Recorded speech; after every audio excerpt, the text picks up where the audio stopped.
Assalamualaikum warahmatullahi wabarakatuh. Perkenalkan, nama saya Riniwati dari program studi S1 Kesehatan Masyarakat Stikes Dharma Husada Bandung.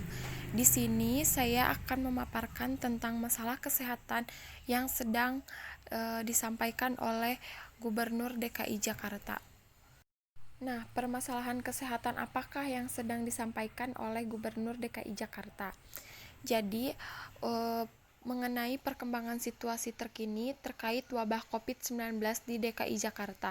Ada dua parameter yang harus diperhatikan, yaitu kasus kematian dan kasus positif COVID-19, di mana jumlah kematian yang terjadi di DKI Jakarta sebanyak 1.347. Secara absolut, kematian tersebut meningkat kematian pertama sejak pertengahan bulan Agustus. Selain itu, maka yang ada di DKI Jakarta setiap hari terus meningkat.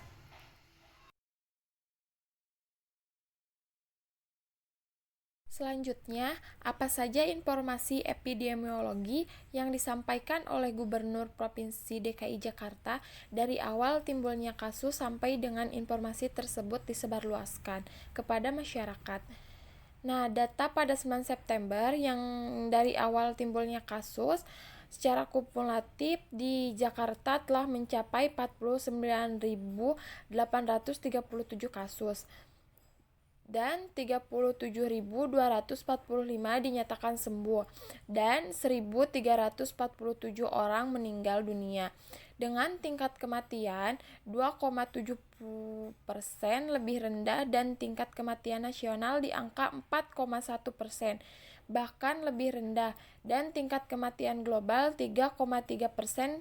Jakarta secara signifikasi berhasil.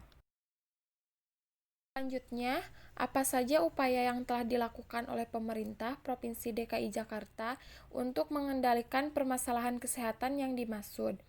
Nah, permasalahan kesehatan Provinsi DKI Jakarta memutuskan mulai dari 9 September melakukan PSBB dan menyediakan tenaga kesehatan, fasilitas pelayanan kesehatan, APD, peralatan kesehatan, dan obat-obatan, yaitu testing untuk menemukan kasus yang lebih dini. Selanjutnya, bagaimana situasi pelayanan kesehatan dalam menghadapi permasalahan kesehatan yang dimaksud?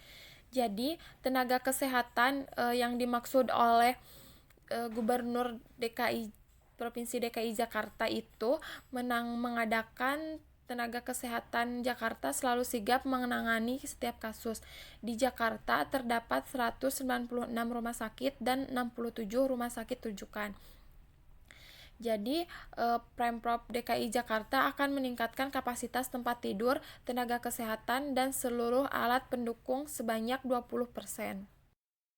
Selanjutnya, yang ditetapkan oleh Gubernur Provinsi DKI Jakarta, bagaimana prediksi pemerintah Provinsi DKI Jakarta terkait permasalahan kesehatan yang dimaksud dan sistem pelayanan kesehatannya.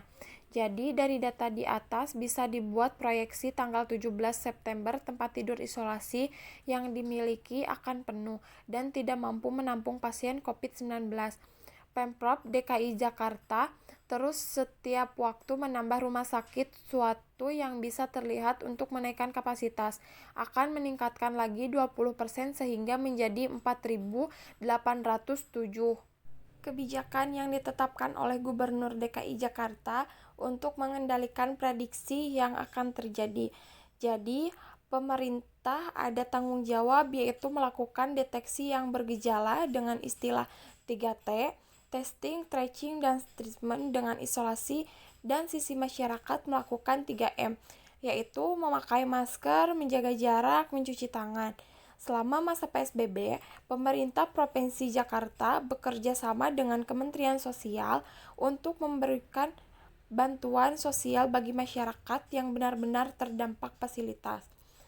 Rumah sakit dan ICU terus ditingkatkan lagi, dan Rumah Sakit RSUD Pasar Minggu dan Rumah Sakit Cengkareng akan menjadi rumah sakit khusus COVID-19.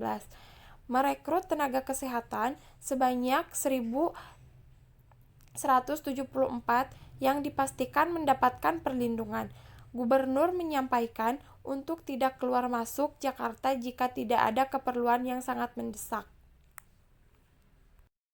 Cukup sekian presentasi dari saya. Semoga apa yang sudah saya sampaikan bisa bermanfaat untuk kita semua. Tetap jaga jarak dan selalu pakai masker. Terima kasih.